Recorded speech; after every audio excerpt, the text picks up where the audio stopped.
माझा आदरपूर्वक नमस्कार. मी बाहेर गायचं बंद करून आज बरीच वर्ष झाली. पण गुलाबरावांनी फोन केला आणि म्हटलं त्यांच्या घरी आहे आणि घरचाच कार्यक्रम आहे, म्हणून मी तयार झालो. आरतीला तयार केलं आणि आम्ही ते यालो. बरेच म्हणजे साधारण एक 10 वर्ष तरी होऊन गेली मी गायचं बंद केलेलं आहे. आता मला 77वं वर्ष चालू आहे. तर मी जे काय मला थोडं येत आहे, जास्ती काही येत नाही, ते मी तुमच्या पुढे म्हणण्याचा प्रयत्न करतो.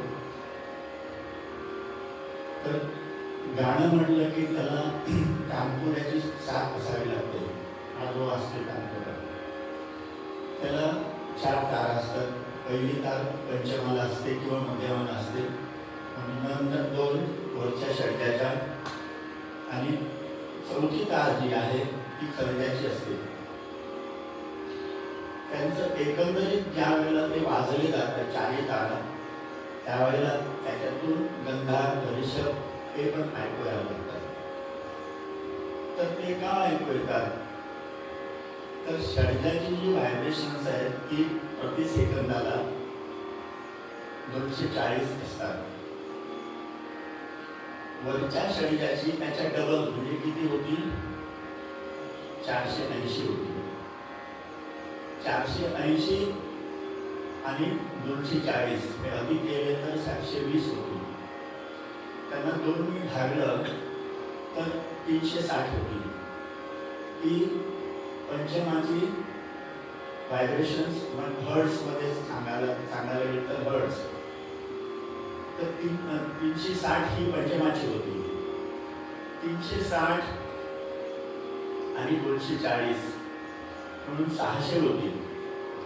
600ला परत 2 भागलं तर 300 आणि ती गंधाराची व्हायब्रेशन्स पर सेकंड येते. तर 300 जी आहे गंधाराची, त्याच्यामध्ये परत षडजाची 240 अधिक केली तर टोटल 540 झाली. आणि ही त्याच्या अर्धे केले तर 270 ही ऋषभाची. म्हणून तानपुऱ्याच्या 4ही तारा वाजल्यानंतर गंधार ऋषभ यांचं आंदोलन चालू होतं आणि ते गायकाला भावतं. तसं आम्हाला ह्याच्यातून मी बारीक गंधार ऋषभ ऐकतोय, पण मॅन्युअल तानपुरा जो असतो त्याच्यामध्ये ते तानपुरा सारखा लावल्यानंतर गंधार ऋषभ त्याच्यातून ऐकायला येतो. राग म्हणजे काय? तर मनाचं मनोरंजन करणारी एक स्वराकृती. तर त्याच्यामध्ये मनोरंजन करण्यासाठी पण नियमही असतात. वाद्य संवादी, आरोह अवरोह, वर्जावर्ज स्वर, असे त्याच्यामध्ये नियम पण सांभाळून केलेली स्वराकृती त्याला राग म्हणतात. राग स्वरांनी होत नाही. राग कसा होतो? तर स्वरांच्या लगावाने होतो. एकाच स्वर समूहाचे वेगवेगळे प्रकारचे राग असू शकतात.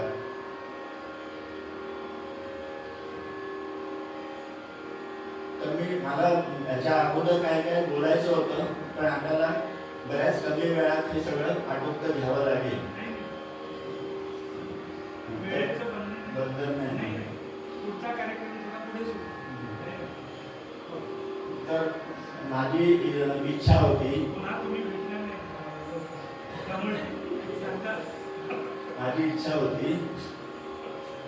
तुमच्यासारखं वेळ शिकायची, लहानपणी वेळ शिकायची होती.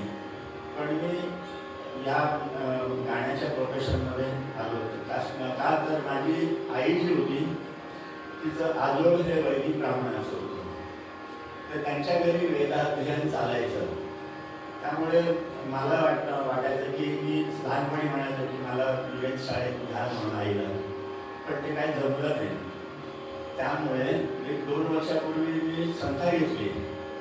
संथा घेऊन त्याच्यामध्ये श्रीसूक्त, दुर्गासूक्त, वेद वगैरे जे जे काय आहे ते मी शिकलो. म्हणजे असं वाटलं की बाबा याच्यामध्ये उदात्त अनुदात्त स्वर जे आहेत हे समजा जर आपल्याला माहीत झालं तर आपण आणखी काय काय त्याच्यामध्ये करू शकतो. म्हणजे हे कॅरी फॉरवर्ड पुढल्या जन्मासाठी राखून ठेवलेलं आहे. म्हणजे या जन्मात काय ते शक्य नाही. पण आता एवढंच समजलं की ते स्वर जे असतात खाली आणि वर ते कसे जातात एवढं मी समजलं. रुद्र शिकलो मुख्य म्हणजे रुद्र मला म्हणता येतो, श्री सूक्त म्हणता येतं, दुर्गा सूक्त म्हणता येतं. आणि नंतर पहिल्यांदा मी संध्या घेतली ती ऐकून म्हणायचो विष्णू सहस्रनाम. तर त्याच्यामध्ये आहे की विश्वम विष्णू वषट्कार. विश्व म्हणजे काय, तर हे आपलं शरीर हे विश्व आहे आणि त्याच्यामध्ये आत्मा हा जो विष्णू रूपाने असतो. हे जेव्हा कळलं तेव्हा अशी जाणीव झाली की आपण वाईट वागता कामा नये, कारण आपल्याकडे आतमध्ये विष्णू आहे. बल्ब म्हणा, AC म्हणा, ट्रान्सफॉर्मर म्हणा, ह्याच्यातून हे विश्व झालं आणि त्याच्या आतमध्ये जी करंट खेळतं ते विष्णू. तर ते त्याला जर समजा बरोबर नसेल, बल्ब नसेल बरोबर किंवा AC बरोबर नसेल तर ते विष्णू कसं असेल त्याच्यामध्ये. म्हणून हे जे माझ्या गुरुजींनी मला संस्था देताना सांगितले की विश्वम विष्णू वषट्कार, त्याचं जे गुढार्थ आहे त्याच्यामध्ये त्यांनी श्रीसूक्तामध्ये सुद्धा ते सांगितलं की श्रीसूक्त जे आहे त्यामुळे तुम्ही लक्ष्मीला डायरेक्ट आवाहन करू शकत नाही. अग्निमार्फताने आवाहन करतो आणि लक्ष्मी ही अनबगामिनी आहे आणि चंचल आहे, त्यामुळे ती वाटायला पाहिजे. वाटली तरच तुमच्याकडे भरभराट होईल असं त्यांनी मला सांगितलं.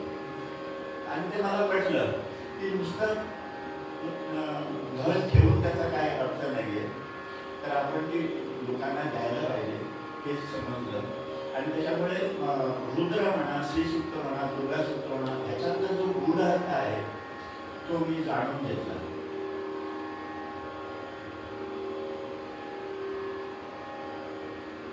पुढे मला असं मी म्हणेन की समान स्वरांचे जे राग आहेत त्या रागामध्ये चलन जर वेगळं केलं, स्वर सेम आहे पण चलन जर वेगळं केलं तर राग दुसरा होतो.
सा हा रामकली झाला.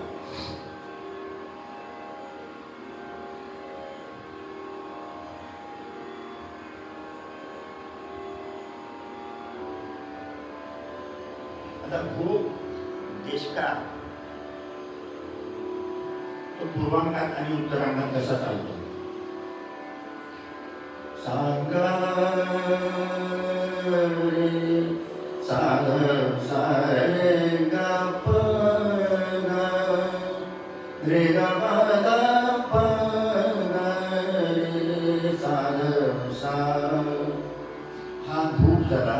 पण तोच जर समजा सागा सा रे ध सा सागा सा रे ध सा एवढं स्वर सेम आहे. सारे ग धसारे ग धसारे ग हा भूप झाला. ग सा रे ध सा हा देशकाळ झाला. सा ध प ध ग ध प ध ग सा रे ध सा हा उत्तरांगात देशकाळ झाला.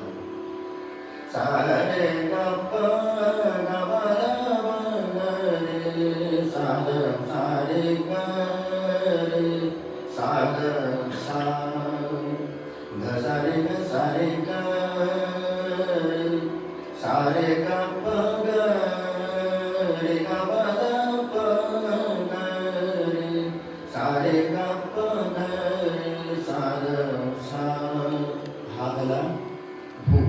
म्हणजे भूप आणि देशकाळमध्ये असा फरक असतो. तर मुसलमान आक्रमण जेव्हा झालं तेव्हा त्यांनी पर्शियन जी संस्कृती आहे ती आपल्यावरती लादली. तर त्याच्यामध्ये त्यांनी तीव्र मध्यम आपल्या सांगितलं संगीतकारांना, तुम्ही आमचं तीव्र मध्यम मात्रा आणि काम त्याच्या पहिली आम्ही जे गायचो ते सगळे त्यांना तीव्र मध्यम न लावता शुद्ध मध्यम आम्ही गायचो. त्याच्यामध्ये जवनपुरी टोळी, गांधारी टोळी, आसावरी टोळी, देवगांधारी टोळी हे सगळं शुद्ध मध्यम लावून गायला लागलो. पण ज्या वेळेला मुसलमानांनी सांगितलं की तीव्र मध्यम लावून, पण आम्ही त्यांचंही घेतलं आणि आपलंही ठेवलं. रे म प द म प द रे रे म प द म प द म प द रे द सा रे म प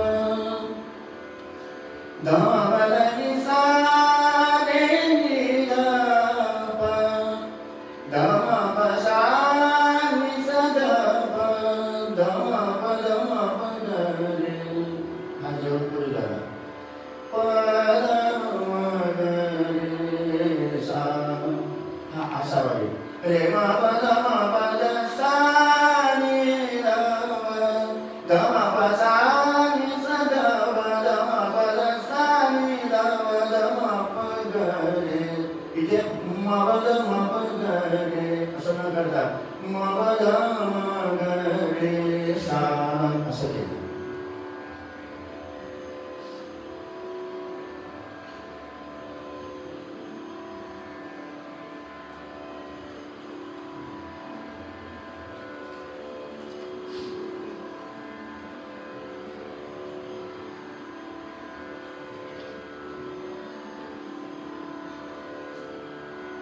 तसं कल्याण थाटांतर्गत जे राग येतात, केदार, हमीर, गौडसारंग, छायानट, कामत यांची जी गायकी आहे ती थोडीशी समजावून घेऊया आणि त्याच्यामध्ये कॉमन सूर कुठले आहेत ते बघूया.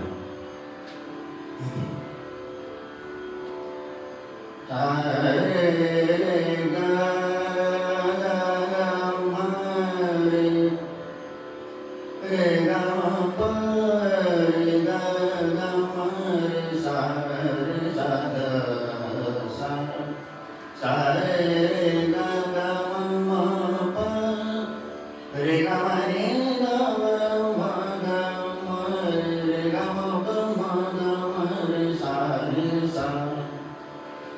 छान झाला.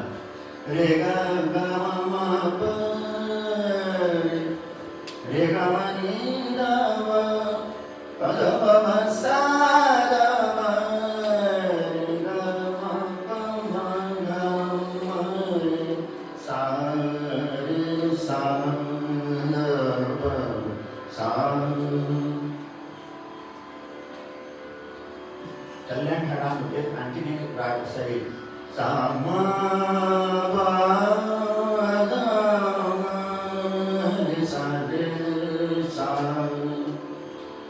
सा मा मा पा पा दा पा प द प सा दा पा दा मा सा मा पा दा मा रे सा रे सा. तसाच गौड स्वराने नि सा ग रे म ग म ग म रे ग रे म ग प नि रे सा ग रे म ग प म प म ग म रे ग रे म ग प नि द नि प म ग रे ग ग म ग प रे सा नि सा ग रे म ग. हा गौड सारंगा. रे प गा म गा म रे सा रे सा रे प दा प प द गा म प गा म रे सा रे सा प द प म सा दा प द गा म प गा म रे सा रे सा द प सा. हा काकमूळ झाला. याच्यामध्ये काय असतं की हा कल्याण घाटामध्ये दोन प च्या मध्ये तीव्र येतो. प म प ग म प ग म रे आणि उत्तरांगामध्ये प द प म सा किंवा प सा द प हे स्वर येतात उत्तरांगामध्ये आणि दोन प च्या मध्ये तीव्र मध्यम येतो. प म प ग प म प प म प रे ग म धा प ग म धा प ग म रे सा रे सा. हा मिळलं नाही. रे ग म धा प ग म नि धा नि सा द प ध प म प ग म धा प ग म रे सा रे सा. त्याच्यामध्ये कॉमन कुठला आलं की तीव्र मध्यम हा दोन प च्या मध्ये आला आणि पद प म सा ही फ्रेज उत्तरांगात आली. तर आणखीन एक असा एक राग आहे की भिकपलास आणि दरबारी यांचे स्वर साधारण सारखे आहेत, परंतु त्याच्यामध्ये दरबारीमध्ये कानडा अंग असतं, भिकपलासमध्ये तसं नसतं. तर त्याचा जो गांधार आहे त्या गांधाराचं वर्णन असं करावं की एका किल्ल्यावरती झेंडा फडकतो आणि आपला किल्ला हा शत्रू पक्षाने जिंकलेला आहे, आपण आपल्याला हुसकावून लावलेला आहे. आपण खाली उभं राहून आपल्या झेंड्याकडे जर पाहतो तर तो आपल्याला कसा दिसेल? मलूल दिसेल, फडकताना दिसणार नाही, फडफडताना दिसणार नाही. त्याचाच जो गांधार आहे तो भिकपलासमध्ये लावायला पाहिजे.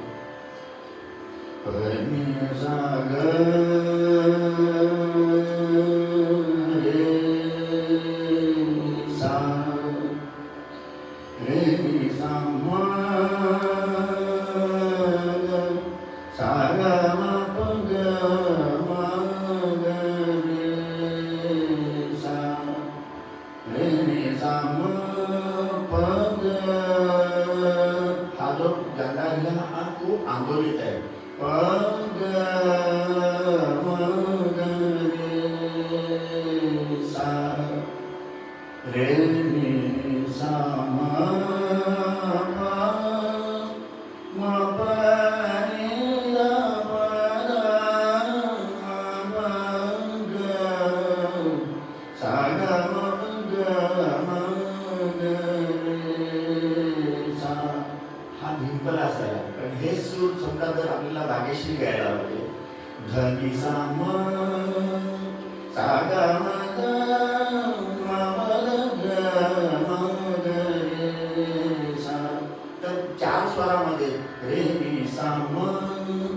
बिनपरास धनी साम असं केलं का भाग्यश्री.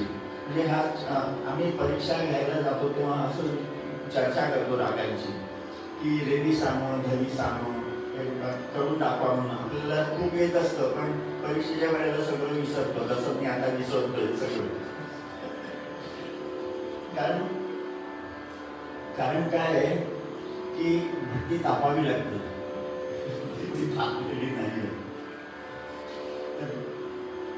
सारे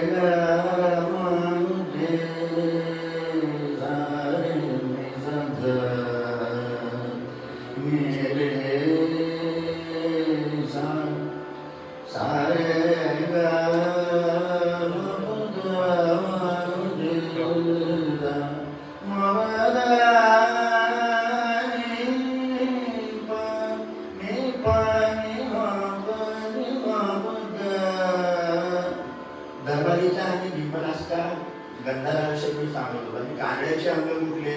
मी पाणी बघ हे महत्वाचं अंग आहे. तर ते कांड्याच्या कुठल्याही प्रकारामध्ये यायला पाहिजे.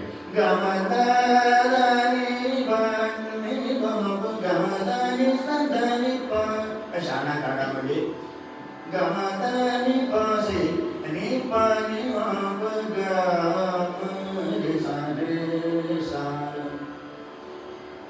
कुठला राहिलेला शाणा कांडा. आणि त्याच्यामध्ये कॉमन जागा कुठल्या आहेत? नि पाणी हा कांडाचं मूळ अंग. गमरेसा हे कांडाचं अंग आहे.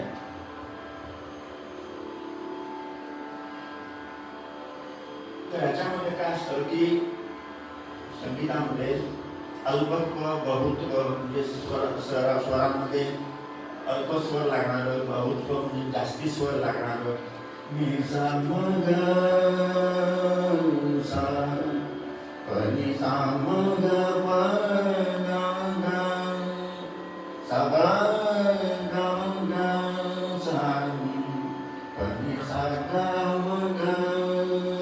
सा. ऋषभाला अल्पत्व दिलं. तसंच गावाबांनी धर्वताला सुद्धा अल्पत्व दिलं बिहारामध्ये. मग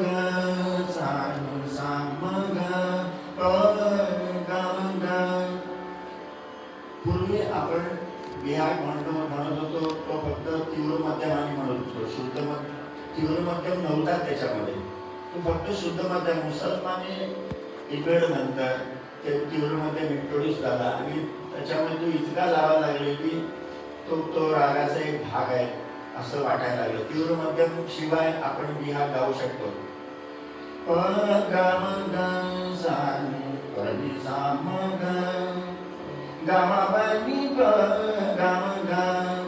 आता तीव्र मध्यम लावला नाही.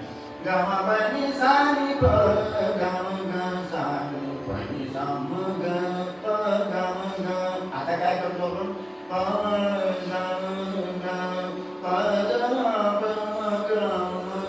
त्याचा अतिरेक व्हायला लागला तीव्र मध्यमाचा. असं झालं. त्याने लावला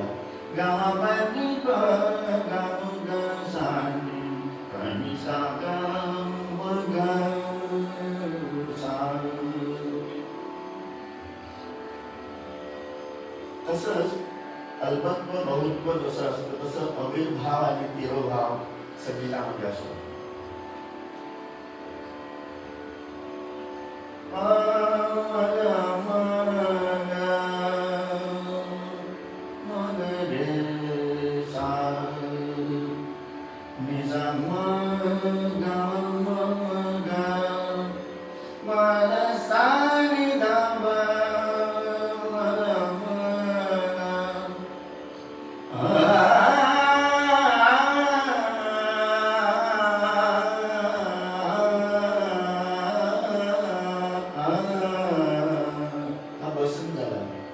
त्याच्यामध्ये ललत अंग टाकलं.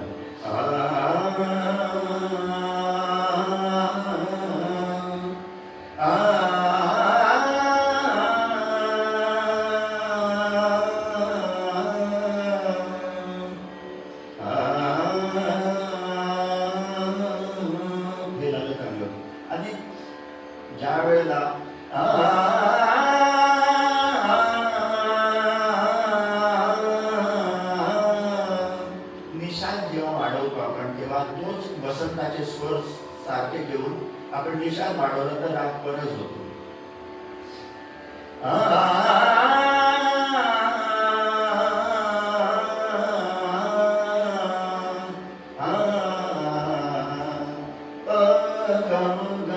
हे पूर्वी अंग आपण परसमध्ये टाकतो, पण ललत अंग वसंतमध्ये टाकलं. पण परसमध्ये काय केलं, प ग म ग असं ठेवलं आणि निशाण वाढवला. प ग म ग म ध नि ध नि ध प ध प ग म ग म ग रे सा. म्हणजे ह्याला अविर्भाव आणि तिरोभाव म्हणतात. एक राग गात असताना दुसऱ्या रागाची छाया दाखवणं त्याला अविर्भाव म्हणतात, आणि परत मूळ राग दाखवणं त्याला दुसऱ्या रागाची छाया दाखवणं त्याला तिरोभाव म्हणतात, आणि परत मूळ रागावर येणं त्याला अविर्भाव म्हणतात. अविर्भाव म्हणजे दाखवणं परत. तर गुजरी तोडी आणि मियाके तोडी हे दोन राग जे आहेत त्याच्यामध्ये फक्त तीव्र मध्यम असतात. सा रे ग रे ग रे नि ध ध नि सा रे ग रे ग म ग रे ग प प ध ब रे ग म ग रे ग प रे ग रे सा. हा जरी मियाके तोडी असला तरी हे आपण गायलो श्री अंगाने. पण ज्यावेळेला आपण गुजरी तोडी गातो ते मारवा अंग येतो. सा रे ग म रे ग रे ग रे नि ध ध नि सा रे ग रे ग सा. सा रे ग ग नि ध म ध म नि ध म रे ध रे ग ग रे नि ध नि सा रे ग रे सा. सा रे ग म रे हे मार्गामध्ये असंच होतं. सा रे ग म रे ग ध रे हे अंग मारवायचा. पण मारवा आपण कसं गातो, सा नि रे ग म ध रे नि रे नि ध म ध नि रे ग रे ग म ग रे ध रे ग रे नि रे सा. मारवा झाला. तर मारव्यामध्ये काय आहे, मारव्यामध्ये पंचम वर्ज आहे. म्हणजे असं म्हटलं की मारवा हा कोरका राग आहे, पंचम नाहीये, आणि षड्ज असून नसल्यासारखा, म्हणजे वडील नाहीये, आई असून नसल्यासारखी, म्हणून त्याला कोरका राग म्हणतात. मेरे ग म ध म रे ग रे ग रे नि रे नि ध. आता क नाहीये आणि षड्ज मी लावत नाहीये. मेरे ग म ध म ध म ध नि ध म रे ग म ध म रे ग रे नि रे नि ध म ध नि रे सा.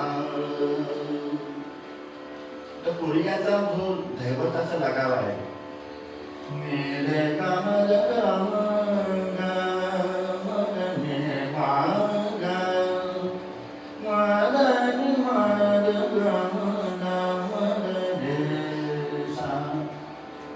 आपल्या शरीरात फुफ्फुस असतात, त्या फुफ्फुसांची हवा कमी जास्त करून आपण हा दैवत जो आहे कोरियाचा तो दाखवू शकतो. तसं पेटीमध्ये भातात कमी जास्त करून आपण तो दैवत दाखवू शकतो. मेरे ग म ग म ग असं नाही म्हटलं मी. मेरे ग म ग म ग असं नाही म्हटलं. मेरे ग म ग म ग त्याचा उच्चार वेगळा केला स्वरांचा. मेरे ग म ग म ग ग नि म ग म ग म ग ने मा ग नि रे सा. ध नि रे ग म ग म ग नि रे सा.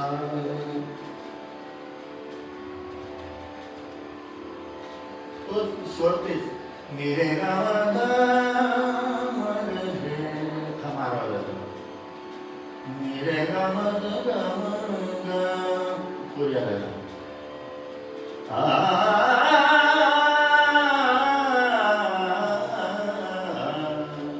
सोनी झालं. तर पुऱ्या, सोनी, मारवा हे परीक्षेमध्ये विचारले जातात की त्यांचा डिफरन्स काय आहे तो सांगा.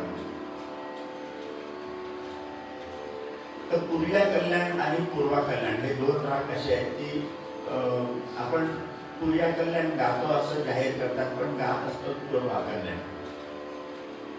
कारण काय ते त्याच्यामध्ये जे स्वर लगाव आहेत, तर पूर्वा कल्याणमध्ये काय तो श्री अंग येतो, मारवा अंग येतं, कल्याण अंग येतं आणि त्या बाहेर पुर्या अंग येतं. पण पुर्या कल्याण जेव्हा आपण गातो तेव्हा त्याच्यामध्ये पुर्या अंग आणि कल्याण अंग येतं.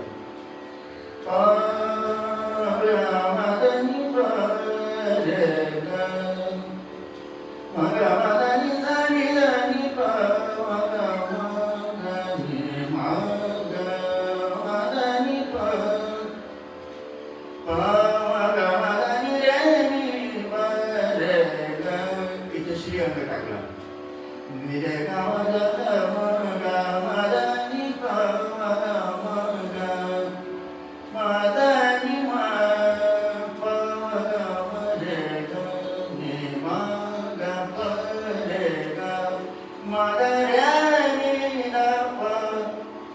इथे मारवा अंग टाकलं.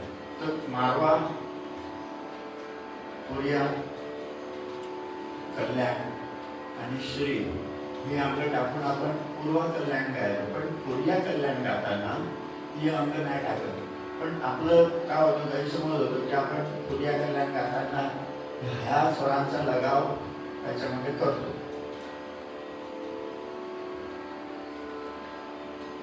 गोरख कल्याण गाताना ग सा रे म रे म रे नि ग सा ग सा रे म द नि द म रे म नि द म रे म नि द सा.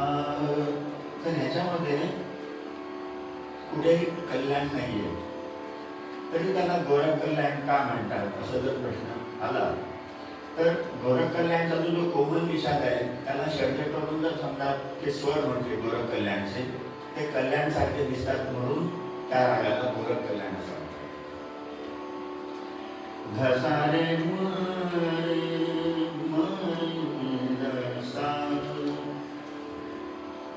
मगाशी मी जौनपुरी आणि दरबारी तुम्हाला म्हणून दाखवलं.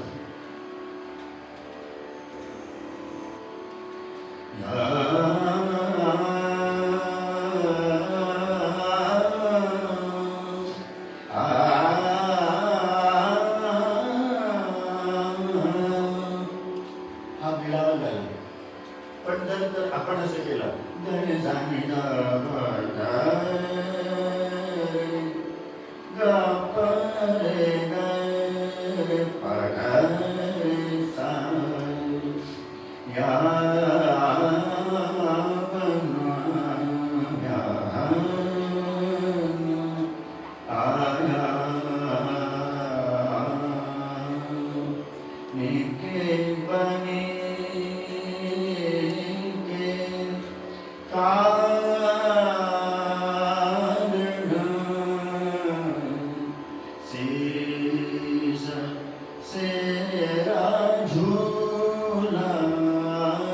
त्याच्यामध्ये शुद्ध कल्याण आहे, कल्याण आहे आणि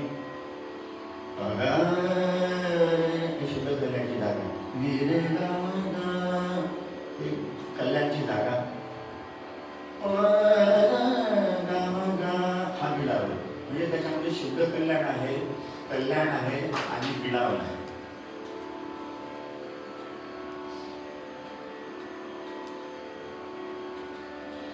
मधमासारंग आणि मेघ ही जर रागाची जोडी घेतली तर त्याचा स्वर समान आहे, पण चलन जर वेगळं केलं तर मधमासारंग वेगळा होतो आणि मेघ वेगळा होतो.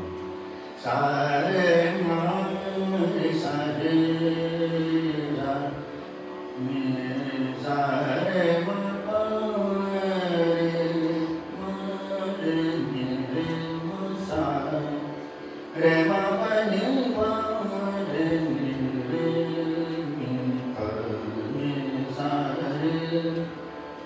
हे मधमास सारंगी सुरू आहे. रे पा म रे रे सा म रे पा नी पा म रे रे मा पा नी पा सा नी पा नी मा पा रे म रे रे म सा नी प. हे स्वर मेघाचे झाले. स्वर तेच आहे, पण आपण चलन बदलला म्हणजे राग स्वरांनी होत नाही, तर राग हा स्वरांच्या लगावाने होतो.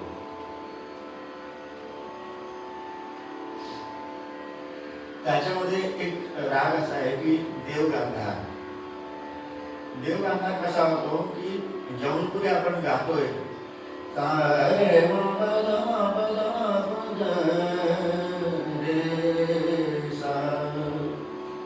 रे मी सा रे ग रे सा. देव गांधार आता द्विगांधार म्हणजे दोन गंधार लावले, पण स्वर कालांतराने काय झालं, द्वि म्हणून म्हणतात देव गांधार म्हणायला लागले. रे म ग रे सा रे नि सा रे गा म ग रे सा.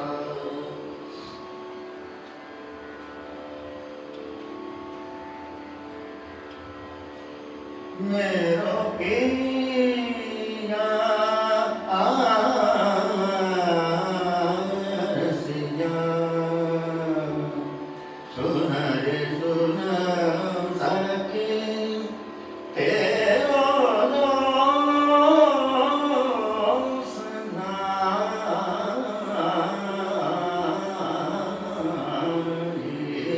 मेरो पिया. हा मूळचा नायकी काढला. तर त्याच्यानंतर काय झालं की आपण हा बेस ठेवला नायकी काढला, मग आपण त्याचे दरबारी सुहास बोलाय बेस नायकीचा आहे. त्याच्यामध्ये सगळी कांद्याची अंक आहेत.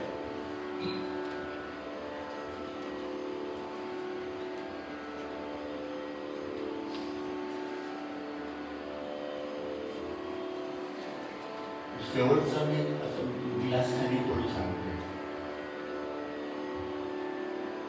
त्याच्यामध्ये भैरवी अंक आहे.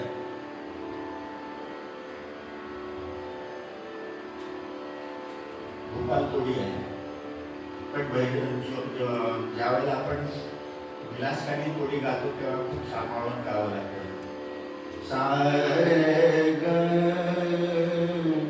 रे ग तोडी असून सुद्धा तीव्र मध्यम नाही, शुद्ध मध्यमच आहे. म्हणून पूर्वी या सगळ्या तोडींना तोडीचा प्रकार म्हणत, कारण शुद्ध मध्यम होतं. रे ग म ग रे सा सा रे ग प सा रे ग प हा भोपाल तोडी जातो.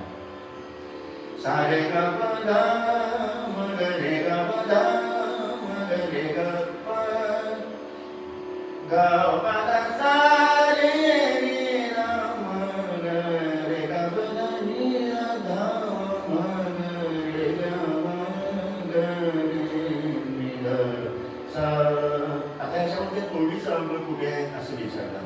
सा रे ग रे ग रे सा तोडी झाला. तर आपण गाता गाता जर समजा असं केलं सा रे ग म असं केलं तर भैरवी होईल. म्हणून ते सांभाळून गायला लागतं. सा रे ग रे ग म ग रे नि र सा सा रे ग प ग प ध ग प ध सा रे नि र म ग रे ग प ध नि र ध म ग रे नि र सा. आता ह्याच्यात काय करायला पाहिजे की विलासकांनी तोडी गाताना कोमल ऋषभ असावरे होणार नाही हे बघायला पाहिजे. आता कसा होईल कोमल ऋषभ असावरे ग प ध सा रे नि र प प लावला सरळ तर तो कोकणीच्या वाचा मिळतो. असं न करता रे नि ध म ग रे ग प ध नि ध म ग रे ग म ग रे नि ध सा असं केलं तर विलासाने तोडली. सा रे ग म हे नाही करायचं.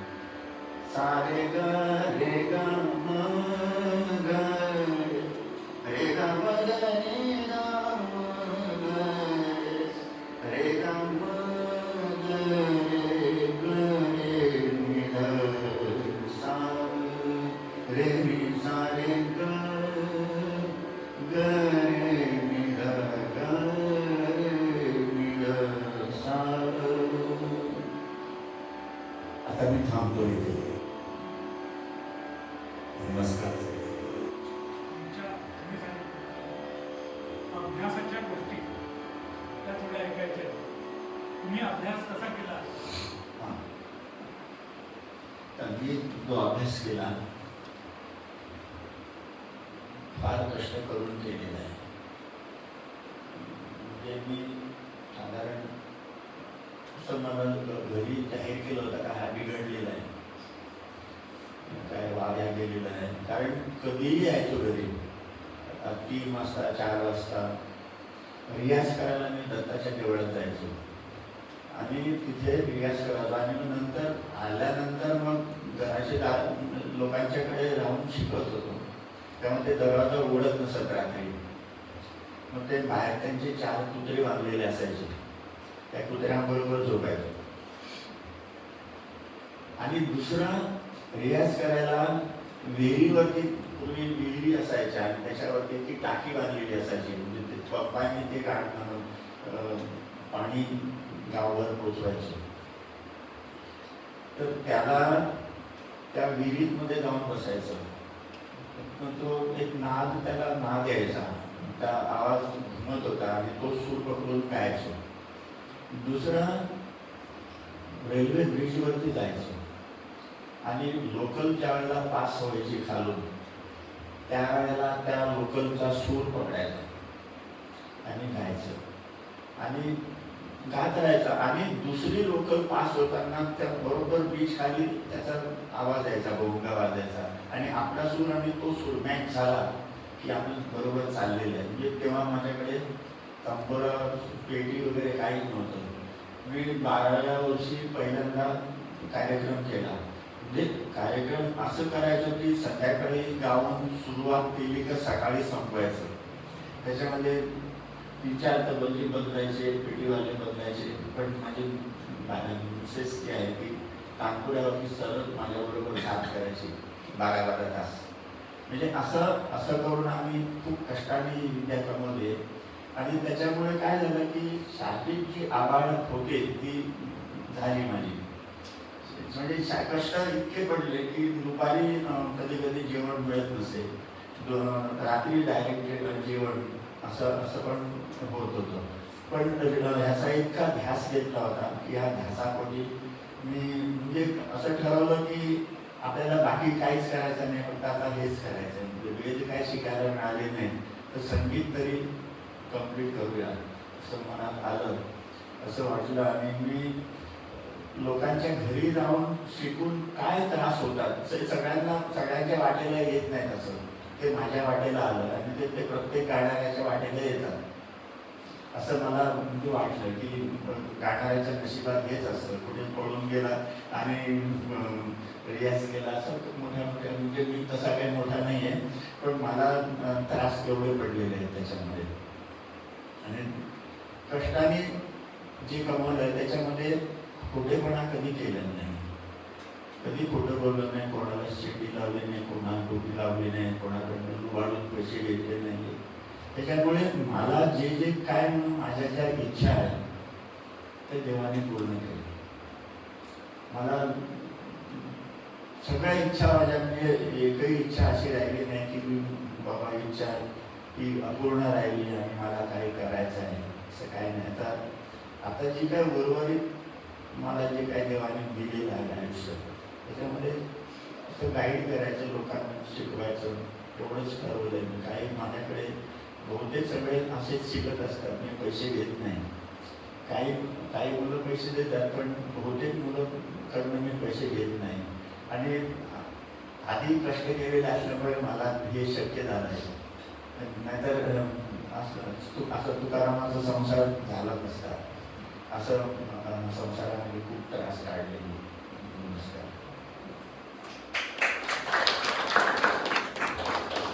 ही संकल्पना लक्षात यायला म्हणजे संपूर्णपणे आत्मसात व्हायला तुम्हाला अंदाजे किती काळ लागला आणि त्याच्यामध्ये म्हणजे तुमची जी काही गुरु परंपरा आहे याच्यामध्ये तुमच्या गुरूंचं योगदान नेमकं कसं होतं? तर मी पहिल्यांदा ग्वाल्हेर गायचं शिकलो. ते भास्कर बुवा घोडके म्हणून नाशिकचे होते. तर त्यांनी मला जवळजवळ 2च वर्ष शिकवलं आणि महिन्याला त्यावेळेला एकट्याला शिकवायचे 20 रुपये फी होती. आणि ती 20 रुपये फी जी आहे ती मी कशी द्यायचो? गणपती उत्सवात 10 दिवस कार्यक्रम करायचो, नवरात्रीमध्ये कार्यक्रम करायचो आणि त्या कार्यक्रमातून आलेली जी रक्कम आहे तीच गुरुजींना द्यायचो आणि त्यांना सांगायचं की मी जे काय देऊ शकत नाही, म्हणजे लोकांच्या वेळी राहू शकतो, की तुम्ही हेच आपलं सर्वस्व माना. आणि त्यांना पाकिट त्यांच्याचकडे द्यायचं. त्याच्या पाकिटामध्ये किती पैसे असतात हे मी कधीच बघितले नाही. मी द्यायचो. त्यानंतर त्यांनी सांगितलं मी हा माझं गाण्याचं धंद्यावरती माझं चालत नाही, कारण बाकी कोणीच पैसे देत नव्हते. मी एकटा गणपती उत्सवात 10 दिवस ते माझ्याबरोबर पेटी वाजवायचे. कधी 1000, कधी 2000, 700, 800 असे मिळायचे. ते सगळे त्यांना द्यायचो. पण त्यांची ठरलेली फी 20 रुपये असायची. तर असं जवळजवळ बरेच वर्ष केलं मी. म्हणजे गुरुजी माझ्याकडनं पैसे घेत नसत, तर त्यांच्याने नंतर सांगितलं की मी आता गाणं शिकवणं बंद करतो, तू दुसरे गुरु शोध. त्यानं म्हटलं तुम्हीच सांगा मला दुसरे गुरु कुठे जायचं ते. तर त्यांनी मला सांगितलं की मी तुला एका गुरुचं गाणं ऐकवतो आणि तुला जर ते पटलं तर ते त्यांच्याकडे शिक. आणि मला ते एक दत्ताच्या देवळात घेऊन गेले. त्या दिवशी अब्दुल करीम खान साहेबांची पुण्यतिथी होती. तिथे मलाही गायचं होतं. त्यावेळेस मी काहीतरी 12-14 वर्षाचा असेल. मी गायलो आणि माझे गुरुजी जे अचूक अभ्यंकर, तर त्यांचं गाणं होतं ते पाटे गाणार होते. तर मी ते गाईपर्यंत जागा राहिलो, कारण यांच्याकडे आपल्याला शिकायचं आहे. तर ते त्यांची सरबराई करण्यातच माझा नंतर वेळ गेला. चहा देऊ काय देऊ काय असं त्यांच्याबरोबरच मी राहिलो. आणि त्यांचं जेव्हा मी गाणं ऐकलं तेव्हा मी कळलं की हेच बाबा गाणं, की मला आणि हेच शिकायचं आहे असं मी ठरवलं. म्हणजे काय आहे की माणसं जर पॉप्युलर नाही झाली, पॉप्युलर म्हणजे नाव कमवलं नाही, पैसाही कमवला नाही, पण प्रतिभावान होते. भयानक प्रतिभेचा माणूस होता की तो बँकेत नोकरी करायची आणि गुहागरला त्यांची शेतीवाडी होती आणि त्यांनी मला एकही पैसा न देता शिकवलं. पण नंतर काय झालं, माझे कार्यक्रमाचे जे पैसे यायचे ते त्यांना घेऊन द्यायचो. नंतर मी गांधर्व महाविद्यालयाच्या मीटिंगमध्ये मला पैसे मिळायचे. मीटिंग संपली का मी तो ठाण्याला यायचो आणि ते पाकिटच्या पाकिट त्यांना द्यायचो, कारण माझ्याकडनं फी कधीच घेतली नाही. त्यावेळेला ते थकलेले होते, पण मला त्यांनी तरुण मॅच शिकवलं आणि मला शिकवले ते 2च राग फक्त 12 वर्षात, शुद्ध कल्याण आणि यमन कल्याण. तर एक दिवशी असं आलं की माझ्यावरती परिस्थिती अशी आली की माझे वडील आले. तो म्हणाले हे घेऊन काय करणार तू, कुठं तरी नोकरी कर. तर माझे काका आणि वडील मास्तरांना भेटायला आले आणि सांगितलं आमच्यामध्ये हा वाया गेलेला नाही, कारण ह्याला एक गाणं पण येत नाही, तर तुम्ही ह्याला किती दिवस आता ठेवणार ह्याच्यामध्ये मुंबईला. तर त्यांनी सांगितलं की आम्ही आता 6 महिने ठेवतो. पण ठीक आहे म्हणाले. सर 6 महिन्यामध्ये त्यांनी मला इतकं शिकवलं, दिवसभर शिकवतात. नंतर ते त्यांच्या विद्यार्थ्यांकडे घेऊन जायचं, तेव्हा मी तबला वाजवायचो.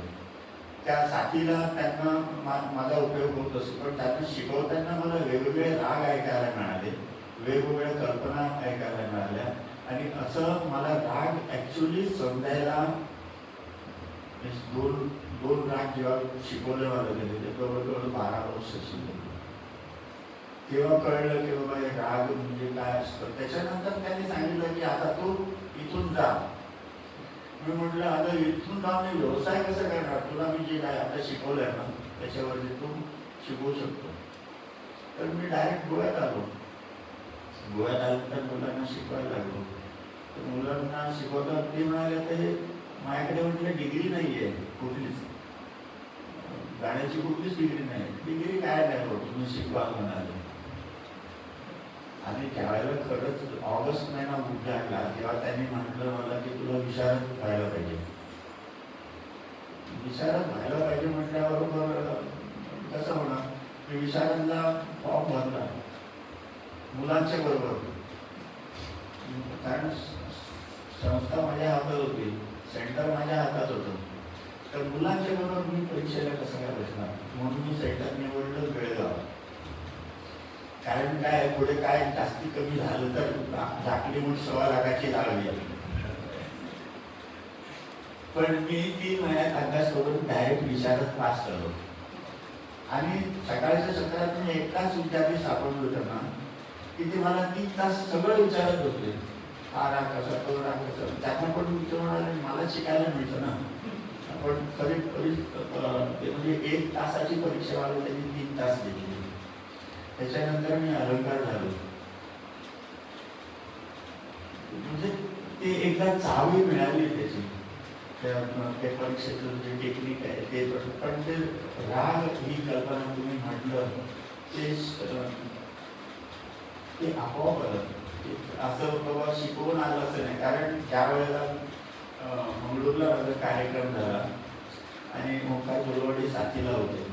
तेव्हा तिथे रवानंद पै म्हणून एक वादक होते. त्यांनी विचारलं तू राग कुठला गायला, तर म्हटलं शुद्ध कल्याण, तोच मला शिकवलेला होता. तर कुठल्या तालात घ्यायला, म्हणजे त्यांनी परीक्षा घेतली पाहिजे.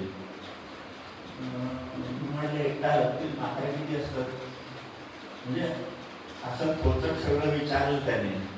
ती त्यांना उत्तरं दिली.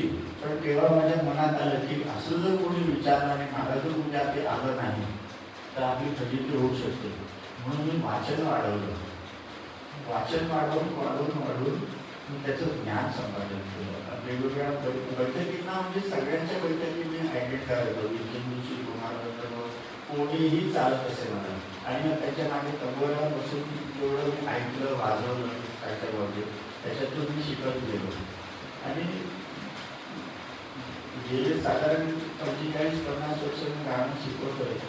पण काय होतं, पूर्वीचा जो काळ होता की आवाज टाकल्यानंतर चढचढीत गाणं व्हायचं, त्यात या 77 वर्षी होत नाही. त्यामुळे ती फक्त आहे की असं वाटतं की आपण